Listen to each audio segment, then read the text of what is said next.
श्रोताओं, आज आपा स्टूडियो में आमंत्रित કર્યા છે सुनैना पारिकजी ने और आप माने बतावेला ग्रामीण विकास में जो महिला प्रतिनिधि होवे छे वहां की काई भूमिका होवे छे, किन तरीका से वे आपकी हिस्सेदारी कर समूचा गांव का विकास ने गति दे सके छे। सबसे पहले तो स्टूडियो में आपको घणो घणो स्वागत छे सुनैना जी। राम राम सा। राम राम जी। जी हाँ की देखो, अपना देश की आधी आबादी छे महिला में, और कोई भी काम होवे उमें अगर महिलाओं को भी पूरा सहयोग मिले तो आपा उस काम ने बहुत ही बेहतर तरीका से परिणाम तक पहुंचा सका चा। जब बात करा चा गांव का विकास की तो सा गांव में आपनी जो बहना छे वहां की हिस्सेदारी भी पूरी पूरी होनी चाहिए जे गांव का विकास करताई। तो सबसे पहले तो आपसे यही जानबो चावला भाई, अपना देश का जो गांव छे वहां की स्थिति और वहां को विकास जो छे वो किन किन बातों पर निर्भर करे छे, या बताओ सर। देखिए, जैसे हमारे देश की स्थिति है वो विशेष रूप से गांवों पर निर्भर है। हमारे देश की 80% से अधिक जनसंख्या गांवों पर निर्भर है और जो हमारा देश गांवों का देश कहलाता है और वहाँ का जो विकास होना बहुत ही जरूरी है। और ये जो विकास है वहाँ की संस्कृति, वहाँ की लोक कलाएं, वहाँ की जो परंपराएं हैं, वहाँ की जो शिल्प कलाएं हैं, तो इन सबको अगर हम समुचित विस्तार और विकास देंगे तो गांवों का विकास होगा। इसके अलावा वहाँ का जो पशुपालन और कृषि पर जो आधारित गांव हैं उनका भी सामाजिक सुधार होना चाहिए और वहाँ के जो उद्योग धंधे हैं, वहाँ के लोगों को रोजगार मिलना, पेयजल की और जो विद्युत और आजकल जैसे संचार भी बहुत आवश्यक सुविधा मानी जाती है, तो उसी से गांवों का विकास हो पाएगा। गांव के विकास के लिए इन सब चीजों की बहुत ज्यादा आवश्यकता है क्योंकि भारत गांवों का देश कहलाता है। तो जब तक उनका विकास नहीं होगा तो हमारे देश का विकास कैसे होगा। बिल्कुल साहब, बहुत ही बढ़िया बात आप बताया भाई। गांवों का विकास में गांव की संस्कृति, कला कौशल, लोक परंपरा, शिल्प कला, चिकित्सा या सबको विकास समाहित छे। तो जब महिला पढ़ी लिखी छे, जानकार छे, जागरूक छे, जदी तो यहाँ चीजा के बारे में समझेली वासा। अब आपसे यह जानबो चावला भाई, आपा अपने गांव का जो ग्रामीण समाज की बात करा तो उस समाज में महिलाओं की जो स्थिति है वह आज का टाइम में किन तरीका की है, या बताओ सर। आज के समय में तो मैं मानती हूँ कि थोड़ा समय बदला है, पर जैसे था हमारे यहाँ देश के अंदर रहा ही है कि हमेशा मतलब पिता की, भाई की घर में चलती थी। तो ऐसी जो सामाजिक व्यवस्था है वहाँ पे महिलाओं की स्थिति थोड़ी सी कमजोर ही रही है और महिलाएं मतलब ऐसा लगता है कि दूसरे दर्जे की नागरिक हूँ। हालांकि ऐसा नहीं है, हमारे देश के अंदर बहुत सी महिलाएं बहुत अच्छे अच्छे आगे भी मध्य युग में आदिकाल से ही बहुत नाम रहा है, पर फिर भी आज के परिस्थिति बिल्कुल गांवों के अंदर भी ऐसी स्थिति कई बार बन जाती है कि वहां पर महिलाएं जो है थोड़ा सा विकास नहीं कर पाती हैं। उन्हें संपत्ति में अधिकार, स्वास्थ्य, शिक्षा और यहाँ तक कि कई बार उनका अपना स्वयं के जो निर्णय लेने होते हैं उन पर भी अधिकार नहीं लेता। वो भी पिता, भाई या घर में और बड़े बुजुर्ग जो होते हैं वो ही उनके विषय के अंदर, उनके जो अधिकारों के विषय में निर्णय लेते हैं और उनको उन अधिकारियों से वंचित रखा जाता है। वो बेचारी घर के कामों में और बच्चे पालने में ही लगी रहती हैं। जी तो जी आप बताया बार भाई, आपने ग्रामीण क्षेत्र की आप बात करा तो यूं तो महिलाओं देखो कोई काम में पाछे कोने, फिर भी कुछ ही क्षेत्र में महिलाओं की स्थिति आज भी दयनीय ही है और कोशिश कर रही है सरकार भी हर स्तर पर प्रयास भी कर रही है और महिलाओं भी जागरूक हुई है, पर फिर भी जो थोड़ी बहुत कमी है उके देखता ही यह भी देखवा में आवे छे कि ग्रामीण समाज की जो महिलावां छे वे ज्यादातर दूसरा पर निर्भर रहे छे। तो निर्भरता की जब बात करा तो किन तरीका से आप माँ का श्रोताओं ने समझावला। देखिए, हमारे गांव में आज भी ज्यादातर खेती पर निर्भर हैं, पशुपालन पर निर्भर हैं और जो गांव की औरतें हैं वो भी इसी कार्य में ज्यादातर लगी रहती है। तो विशेष रूप से उनकी जो निर्भरता है वो खेती पर और पशुपालन पर निर्भर है या फिर वो घर के काम जो पूरे होते हैं वो करती हैं जी। और ज्यादातर मतलब एक संगठित रूप में तो ठीक है, अलग से असंगठित क्षेत्रों में तो ज्यादातर जो ग्रामीण महिलाएं वो बाहर के भी काम करती हैं और घर के भी काम करती है। तो ज्यादातर महिलाओं की निर्भरता तो बहुत अधिक है, पूरे दोनों तरफ के काम उनको करने पड़ते हैं, सुविधाएं भी नहीं मिल पाती, फिर भी वो पूरे काम करती हैं, घर को भी संभालती हैं, बाहर को भी संभालती। वासा सुनैना जी, कई बार आपा देखा चाह कि अगर आपा ने अपना अधिकारा की पूरी जानकारी कौन होवे, जानकारी को अभाव होवे छे तो आपा वहां को उपयोग कौन कर सका। तो अगर आप बात करा ग्रामीण क्षेत्र में महिलाओं का जो अधिकार है वहां की, तो वे काई छे किन तरीका से अपनी जो बहना छे वहाँ अधिकारों को उपयोग कर और अपने आप ने मजबूत और आत्मनिर्भर बना सके छे। और उनको ये ज्यादातर प्राप्त होते रहते हैं। और जो हमारे गांव की महिलाएं हैं उनको अपने अधिकारों के विषय में थोड़ा पता ही नहीं होता कि उन्हें क्या अधिकार मिलने चाहिए। वो बस अपना सहती रहती हैं या अपने कामों को करती रहती हैं। और संगठित श्रम बाजार में ग्रामीण महिलाएं अनुपस्थित सी हैं, मतलब उनका संगठन एक नहीं बन पाता, बस वो काम कर रही हैं, बाहर जा रही हैं। और शहरों के अंदर तो ज्यादातर ऐसा है कि संगठित रूप से बहुत सारे चीजें बनी हुई हैं कि वो संगठन में रहती हैं, तो उनको अपने अधिकारों के बारे में पता होता है। और ज्यादातर वो शोषण का और अत्याचार का शिकार हो जाती हैं और उन्हें यही नहीं पता होता कि हमारा शोषण हो रहा है, अत्याचार हो रहा है हमारे ऊपर। तो जो अधिकार जो उनको बहुत सारे मिले हुए हैं महिलाओं को, तो उनके प्रति भी उनको जागरूक रहना बहुत आवश्यक है। और उनको जागरूक रहने के लिए उन्हें जागरूक करना पड़ेगा, उनको बताना पड़ेगा कि उनके कौन कौन से अधिकार, उनका संपत्ति पे किस तरीके से अधिकार है, उनका अगर शोषण होता है तो उस तरीके से अधिकार है, उनको क्या उनकी वेतन व्यवस्था होनी चाहिए। इस प्रकार से बहुत सारे अधिकार जो हैं उनको मिले हुए हैं, पर ग्रामीण महिलाओं को मालूम ही नहीं होती कि ये सब उनके अधिकार हैं या उनका शोषण हो रहा है। वाह, बहुत ही बेहतर तरीका से आप का श्रोताओं ने समझा रहे छे। और सुनैना पारेख जी, आप बात कर रहे छे ग्रामीण विकास में महिला जनप्रतिनिधि की जो हिस्सेदारी और भागीदारी छे उनका बारे में। तो अब आपसे यही जानबो चाहला कि महिला जनप्रतिनिधि जो होवे छे वासमा का श्रोतावा माँ की बहना काई मतलब समझे, ये कौन होवे छे, किन तरीका से काम करे छे। कि अब महिला जनप्रतिनिधि की हम बात करते हैं तो ऐसा नहीं है आज ही हम जनप्रतिनिधि की बात कर रहे हैं। पुराने समय में भी बहुत सी महिलाएं ऐसी हैं जिन्होंने देश के ऊपर शासन किया है और अच्छे से शासन किया है। हमारी स्वतंत्रता प्राप्ति में भी बहुत महिलाओं का बहुत ज्यादा योगदान रहा है, हम सब के बारे में जानते हैं। हमारा देश जब आजाद हो चुका, हमारा संविधान बन चुका है, तो उसमें जो है महिला जनप्रतिनिधि का हम ये अर्थ मान सकते हैं कि समस्त वर्गों एवं समस्त स्तरों से प्रजातांत्रिक तरीके से जो चुनी जाती है ना महिलाएं, जो नामांकित महिला होती है, वो जैसे ग्राम पंचायत में, जनपद पंचायत, जिला पंचायत, नगर पालिका, नगर निगम, विधानसभा, लोकसभा, राज्यसभा आदि में जैसे पंच चुनी जाती हैं, सरपंच होती है महिलाएं, पार्षद या जिला पंचायतों में प्रतिनिधि होती हैं, विधायक और यहाँ तक कि सांसद की जो हैसियत से काम करती हैं, जनप्रतिनिधि कहलाती हैं, वो अधिकृत है उन कार्यों को करने के लिए। बिल्कुल साहब, बहुत ही बढ़िया आप समझा रहे हो।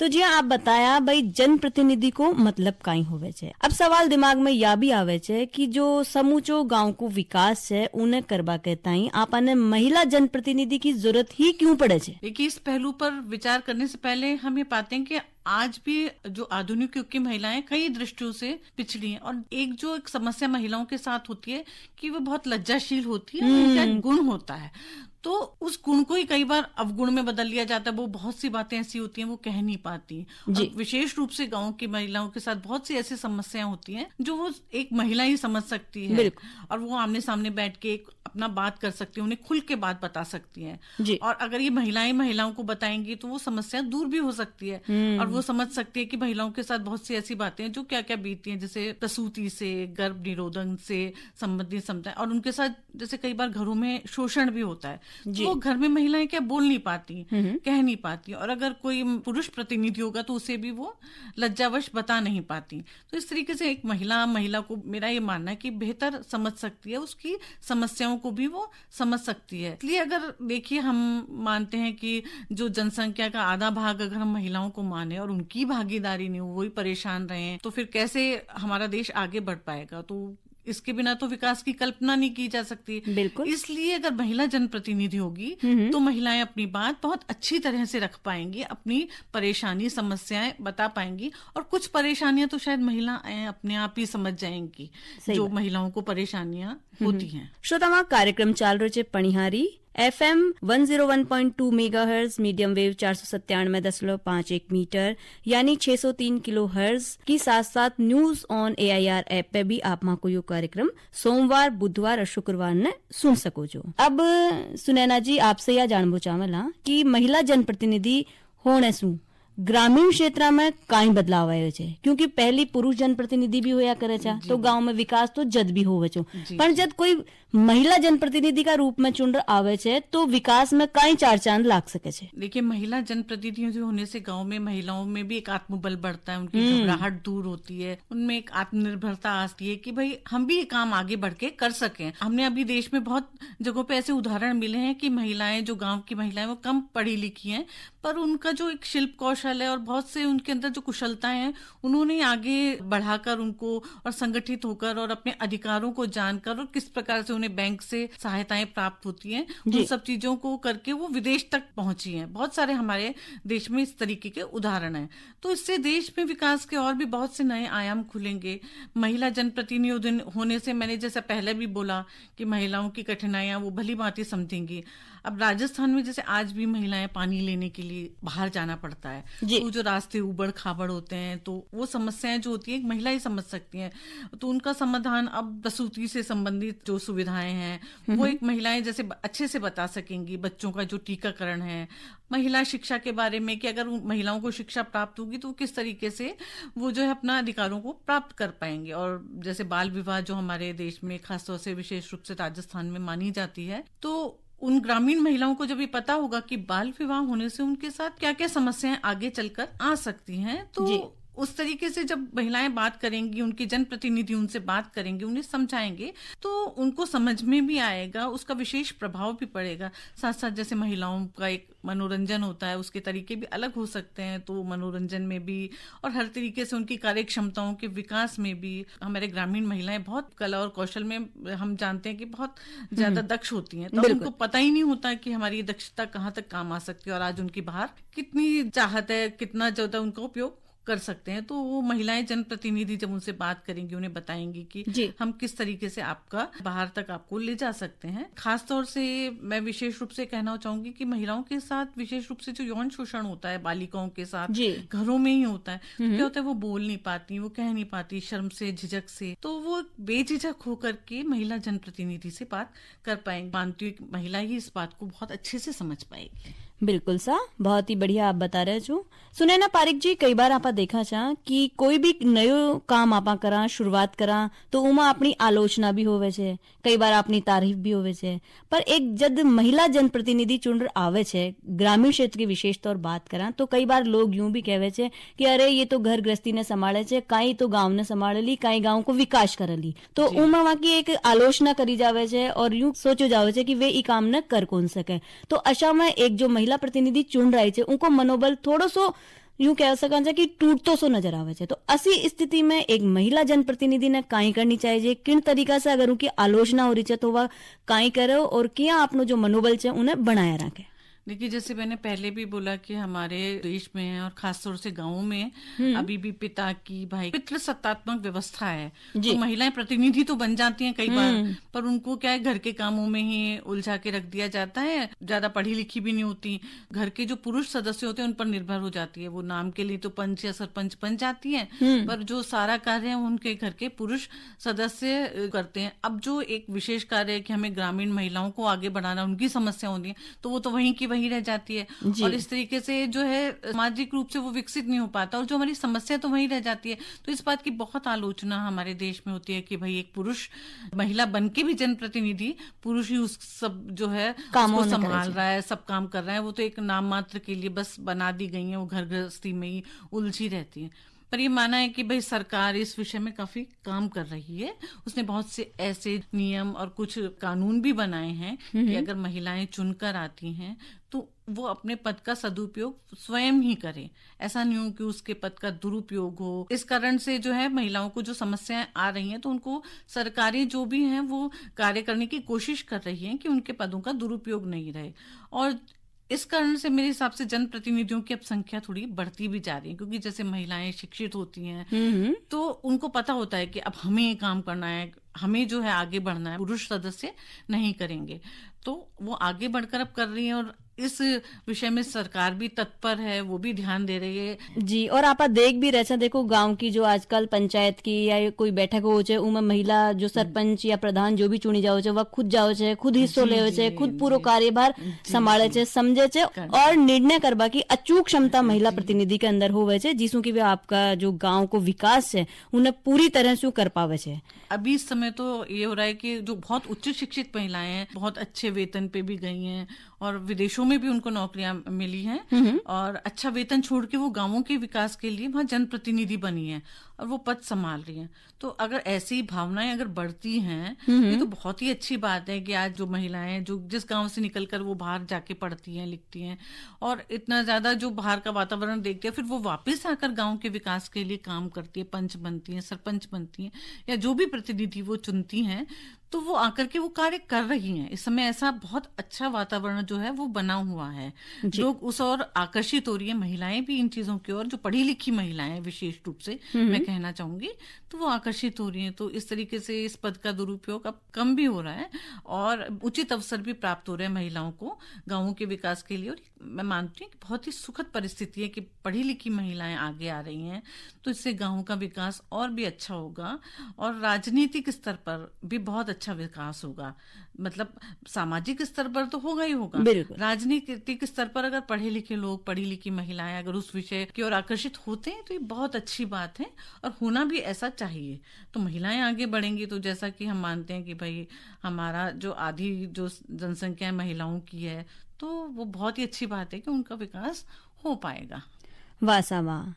अब चालता चालता आप माँ की बहना के लिए कई संदेश देवो चाहो छो? लाए वैसे तो स्वयं में बहुत ज्यादा अब जागरूक हो रही हैं। महिला जनप्रतिनिधि और ग्रामीण विकास के संबंध में अगर मैं कहना चाहूंगी तो मैं एक बात कहूंगी कि शिक्षित महिलाएं जो हैं, जो पढ़ती हैं, वो आगे आए और अपने गांव को संभालें। अब एक गांव को अगर कोई शिक्षित महिला संभालेगी तो धीरे धीरे बहुत से गांव संभलेंगे और इस तरीके से देश का भी विकास होगा और सुदृढ़ तरीके से गांव की महिलाएं जो हैं वो आगे बढ़ेंगी। उनको उनके अधिकारों के बारे में स्वयं समझकर फिर उसको आगे भी समझाएं। और राजनीति को हम एक राजनीति के रूप में ना देख करके जन सेवा के रूप में अगर देखें, देश का भी विकास होगा, गांव का भी विकास होगा।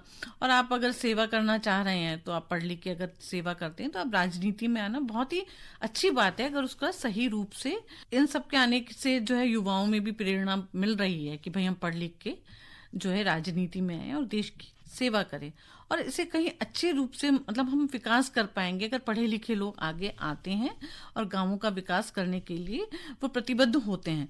तो इससे गांवों का विकास सुदृढ़ तरीके से होगा और इस समय जो हमारी यंग महिलाएं हैं, यंग लड़कियां हैं, वो आगे बढ़ें, इस चीज को संभालें, तो वो एक उनके अंदर जो एक ऊर्जा होती है तो उसका भी संचार पूरे गांव में होगा और वो आगे से आगे जैसे नए नए निर्णय ले पाएंगी और नए नए विषयों पे बात कर पाएंगी और नई से नई जो चीजें वो आगे बढ़ेंगी। तो अब देखिए विकास महिलाओं का होगा तो एक परिवार का विकास होगा और परिवार का विकास होगा तो एक देश का विकास होगा। जी वाह श्रोतावा, ग्रामीण विकास में महिला जनप्रतिनिधि की कई भूमिका होनी चाहिए। किन तरीका से महिला जनप्रतिनिधि गांव का समूचा विकास में आपकी हिस्सेदारी निभा सके छे।